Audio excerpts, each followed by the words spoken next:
नमस्कार। सभी दर्शकों का बहुत बहुत स्वागत। आज हम चर्चा कर रहे हैं धनु राशि की, और धनु लग्न भी साथ में इंक्लूड इसलिए है क्योंकि धनु लग्न के ऊपर भी पूरे के पूरे असर करने वाले ग्रह हैं।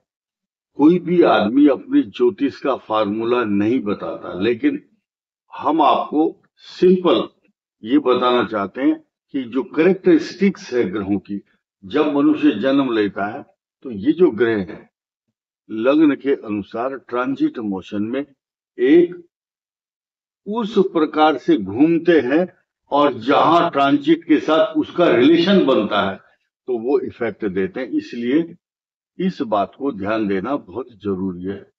ऐसा जरूर होगा, इस संसार में किसी ना किसी का मंगल यहाँ जरूर होगा। धनु लग्न के अनुसार, राशि के अनुसार भी होगा। ऐसे ग्रह भी होंगे जिनका जन्म दोपहर के बाद हुआ होगा, 3 बजे के आसपास, 2 बजे, जिनका सूर्य यहाँ होगा और धनु लग्न होगा। राशि धनु हो तो कंफर्म समझिए, और धनु लग्न भी और धनु राशि भी। बहुत लोग ऐसे होंगे जिनका शनि यहाँ होगा, बहुत लोग ऐसे होंगे जिनका लग्न से तीसरे भाव में राहु भी होगा। ऐसे ग्रह वाले भी होंगे 100%। सन 1990 के आसपास वाले 89 और 90, ये 89 की पोजीशन है। तो अब आइए, ये ग्रह जो है ना अलग स्थिति है, दिखाते हैं। ये वीडियो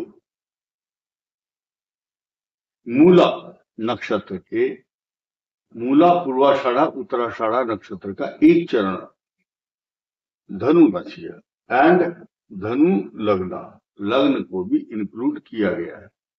ये पोजीशन बेहद खास क्यों है? क्योंकि सूर्य और शनि का षष्ठाष्टक है, हो रहा है। 16 तारीख की रात और 17 जब मॉर्निंग ब्रह्म मुहूर्त होगा 3:58 पर, उस समय सूर्य का संचरण और ट्रांजिट अपनी ही राशि में, सिंह राशि में होगा। मूल त्रिकोण राशि है ये सूर्य की, जहां सूर्य सबसे अधिक पावरफुल माने जाते हैं। और ये पॉजिटिव पहल होगी धनु राशि और धनु लग्न के लिए भी, क्योंकि उस समय आपके भाग्य को निरंतर चमकाने के लिए सूर्य का जो आभा मंडल है, सूर्य की जो लालिमा है, सूर्य की अरुणाई है, अरुण वर्ण, प्रभात, उषा काल से लेकर के और उदयास तक जो सूर्य की एक्टिविटीज या उसकी जो परिधि के कारण जो ऊष्मा प्राप्त होती है, ये इसको यहाँ बैठ करके इस भाव को, यानी कि धनु लग्न को, बहुत एक्स्ट्रा ऑर्डिनरी लाभ पहुंचाने वाली होती है। ये तो नियम है। तो इस नियम को ना हम बदल सकते और ना आप, यानी कि 1 महीना तो बेहद खास है आपके लिए। ये तो हुआ सूर्य का स्वभाव, प्रभाव, लक्षण। अब आपको ध्यान देना होगा कि केतु के साथ मिल करके ये अलग से ही नए नए परिणाम देता है। क्यों देता है? कि देखिए, केतु का नक्षत्र यहाँ पर सिंह में मघा, और मघा नक्षत्र के साथ केतु का इस समय रिश्ता जुड़ा हुआ है। और सूर्य जब यहाँ पर आते हैं तो इसमें इनका भी नक्षत्र है, सूर्य का, केतु मघा, पूर्व फाल्गुनी शुक्र और उत्तरा फाल्गुनी सूर्य। सूर्य अपनी ही घर, अपनी ही नक्षत्र पर आते हैं और केतु अपने नक्षत्र पर आता है। तो दोनों का, जिसे बोलते हैं ना, लड़की मायके में गई हुई है, तो ये दोनों मायके में हैं, मायका। लेकिन डिपेंड क्या करता है, दो छोटे रूम है, एक तरह से दोनों अपने अपने रूम में एडजस्ट हो रहे हैं। और बुधादित्य योग बनने के बाद 30 अगस्त को ये तो बुधादित्य योग बन जाएगा।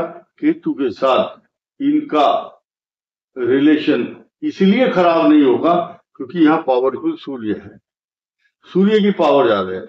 केतु यहाँ पर इसका नियम है, गंगा गए गंगादास, जमुना गए जमुनादास। केतु जिस राशि में बैठता है उसी के गुण गाने लगते हैं। वो बात अलग है कि इन दोनों की परस्पर शत्रुता है, परंतु जब केतु के प्रतिफल देने का समय आता है तो इनका एकदम स्वभाव प्रभाव लक्षण बदल जाता है। केतु के नेत्र नहीं है, केतु एकदम ब्लाइंड फॉलोवर है। कोई भी आदमी इनकी उंगली पकड़ करके बोलेगा तुम इधर चलो तो उधर चल देते हैं। यानी कि इनका इनका जो एकदम आज्ञाकारी भाव है, परंतु जब ये अकेले होते इंडिपेंडेंट तब ये कुछ नहीं कर पाते। तब ये चूंकि अमर हो चुके हैं, अमृत पान कर चुके हैं, इसलिए एकांत में बैठ करके ईश्वर को याद करते हैं। इसलिए ये वैराग्य का प्रतीक भी है, मोक्ष का कारक भी माना गया है केतु। और ये जो मंगल है ये आपको बहुत ऊंचाई पर ले जाना चाहता है, लेकिन ये शत्रु राशि में बैठा हुआ है। यहाँ पर कबूतर या तोता जैसा पिंजरे में तड़फड़ाता है और वो कर कुछ नहीं सकता, इसकी मजबूरी है। यहाँ कारण क्या हुआ कि ये भाव का स्वामी होने का दोष है, शत्रु राशि में भी है और इसकी दृष्टि मंगल की राशि, ये मंगल की राशि है। मंगल धनु को उच्चाभिलाषी भाव से देखता, क्योंकि यहाँ पर मंगल आया नहीं है, सिर्फ दृष्टि है। और ये बाधित क्यों नहीं करता धनु को? क्योंकि धनु राशि का रिलेशन बहुत क्लोज है मंगल के साथ, और मंगल यहाँ जब आ जाता है तो इतना सर्वोपरि बहुत ऊंचा फल देता है। इतना उच्च राशि में नहीं देता, इतना मेष राशि में भी नहीं देगा, इतना यहाँ भी नहीं देगा, लेकिन यहाँ जरूर दे, बहुत जबरदस्त फल देता है। उच्चाभिलाषी कहा गया है। कई सारे प्रयोजन है इस बात के कि यहाँ क्यों फल देता है। उच्चाभिलाषी भी है, मित्र भाव भी है। बहुत लंबी स्टोरी हो जाएगी, शॉर्टकट में बताऊंगा। यहाँ आकर के बहुत बड़ा योग बनाते हैं और जब दृष्टि डालते हैं तब भी ये स्पेशल पैकेज के तरह से काम करता है मंगल। तो यहाँ अच्छा नहीं है, यानी कि रोजगार, आपके सुपीरियर गवर्नमेंट, यानी कि फिलहाल आपको इस मंगल के कॉम्प्लिकेशंस देखने पड़ेंगे, झेलने पड़ेंगे। और साथ ही साथ यहाँ पंचम भाव पर गुस्सा भी बढ़ा रहा है आपका, फ्रस्ट्रेशन, जल्दबाजी, उग्र स्वभाव, किंग कर्तव्य विमूढ़, जल्दबाजी में उठाए गए निर्णय घातक, ये सारी कंडीशन चल रही है। बस आपको बचाने वाले बृहस्पति पूर्ण दृष्टि से गजकेसरी योग बनाते हैं, अतिचारी है और ये भी शत्रु राशि में बैठ करके, इसलिए कंसिस्टेंसी नहीं बन पा रही क्योंकि अतिचारी है बृहस्पति। इनकी स्पीड इतनी है कि अपने बच्चों पर, अपनी राशि पर, अपने घर पर ये स्वग्रही है, पूरा का पूरा ध्यान नहीं दे पा रहे हैं। और इसके अलावा शास्त्रों का नियम तो बदल नहीं सकते आप। यो यो भवा स्वामी दृष्टो युतो वा तस्य वृद्धि स्यात्। तो यानी कि जो व्यक्ति अपने घर की तरफ देखता है तो करुणा भाव होता है, फेवरेबल एक्शन होता है। और इस बृहस्पति का जो नेचर है पल्लवित और पुष्पित, सुशोभित करने वाला इस राशि को। अब कॉम्प्लिकेशंस कहाँ है वो भी सुनिए। राहु केतु आपके लिए 100% बहुत अच्छे फल दे रहे हैं और आप बड़ी बड़ी चुनौतियों का सामना भी कर रहे हैं, भले ही सूर्य का और शनि का षडाष्टक हो। मंगल और शनि का समसप्तक योग क्या करेगा वो मैं आपको बताऊंगा। फिलहाल इन दो बातों के, मंगल शनि तो 180 अंश देख रहे हैं, सूर्य का शनि के साथ षडाष्टक, ये शत्रु षडाष्टक माना जाता है, अच्छा योग नहीं है। बट षडाष्टक शब्द जरूर है, सूर्य की दृष्टि यहां नहीं है, शनि की भी दृष्टि यहां पर नहीं है। और षडाष्टक की फिर चर्चा क्यों है? वो इसलिए है क्योंकि पिता पुत्र का छठे और आठवें आना अलग ही महत्व रखता है। ये मंगल और शनि के समसप्तक योग पर आ जाते हैं। जब सृष्टि के अंदर इस प्रकार के एकदम बेहद खास महासंग्राम की तरह से टकराव की स्थिति में और बदलाव की स्थिति में और तख्ता पलट की स्थिति में ये आ चुके हैं इस समय। ये शत्रु राशि में शनि की यहाँ पर दृष्टि है और इस मंगल की यहाँ पर दृष्टि है, तो दोनों एक दूसरे को मित्र भाव से तो बिल्कुल नहीं देख रहे। इसका यहाँ पर एक्शन अच्छे नहीं है, इन मंगल के यहाँ पर एक्शन अच्छे नहीं है। अब ये क्या एक्शन लेता है? आपके घरेलू डोमेस्टिक प्रॉब्लम को क्रिएट करता है, घरेलू अशांति, तनाव, चिंता, माता को कष्ट, पशुओं से संबंधित, वाहन आदि या जमीन से रिलेटेड उपजे हुए विवाद उत्पन्न करता है। और ये नौकरी, व्यापार, प्रतिष्ठा, कैरियर को कुछ उतार चढ़ाव और फ्लक्चुएट करने का काम कर रहा है 13 सितंबर 2025 तक। इसलिए धनु राशि को और धनु लग्न को इस समय आपकी कोई सी भी दशा चल रही है, शुक्र, सूर्य,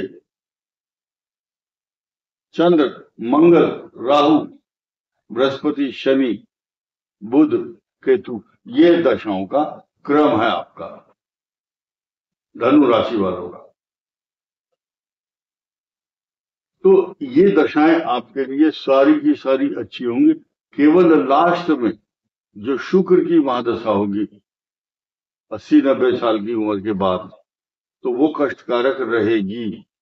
बाकी बृहस्पति की दशा अत्यंत शुभ होती है, क्योंकि अब तो कैरियर तो आपका, इनका धनु राशि वालों का केतु, शुक्र और सूर्य से शुरू होता है। तो अधिकांश लोगों की, अब मैं बता रहा हूं आयु के हिसाब से, जिन जिन का सूर्य की महादशा अच्छे परिणाम देगी, चंद्रमा की महादशा में कफ एवं कोर्ट, पेट का रोग, लेकिन सोना, चांदी, वस्त्र, आभूषण, मकान, जमीन, सवारी, प्रॉपर्टी, जायदाद, विवाह सुख सब कुछ देगा, संतान सुख भी देगा। और उसके बाद राहु, बृहस्पति टॉप अच्छे परिणाम देता है, केंद्राधिपति है। शनि की महादशा 19 साल अच्छे फल देगी, और शनि के बाद बुध भी, केतु भी, शुक्र दशा कष्टकारक। एक चीज यहां मेंशन करना चाहूंगा, धनु राशि ही इस संसार में एक ऐसी राशि है, दोबारा रिपीट करता हूं, धनु राशि एक ऐसी राशि है जिनके जीवन में, अब नोट कीजिए, बृहस्पति की दशा 16 साल, 19 साल शनि, 35 और 17 साल बुध की महादशा, अर्थात 52 साल तक, 52 ईयर ऑफ एज, टोटल जीवन के 52 वर्ष अच्छे बीतते हैं। आप इतने भाग्यशाली हैं। कंटक शनि का जो ढैया है, ये 3 जून 2027 तक आपको झेलनी पड़ेगी। गणेश जी की उपासना करना शुभ, और सूर्य नारायण को जल देना रोज जरूरी है। तांबे का कोई कड़ा पहन सकते हो आप, ये अच्छा रहेगा। तांबे की अंगूठी में रूबी बनवा करके पहन सकते हो। सूर्य की उपासना जो करता है, सूर्य नारायण उस व्यक्ति के, धनु राशि वाले के, अन्न की चिंता, धन की चिंता स्वयं करने लगते हैं, क्योंकि ये संसार का नियम है। इस वीडियो में इतना ही, धन्यवाद।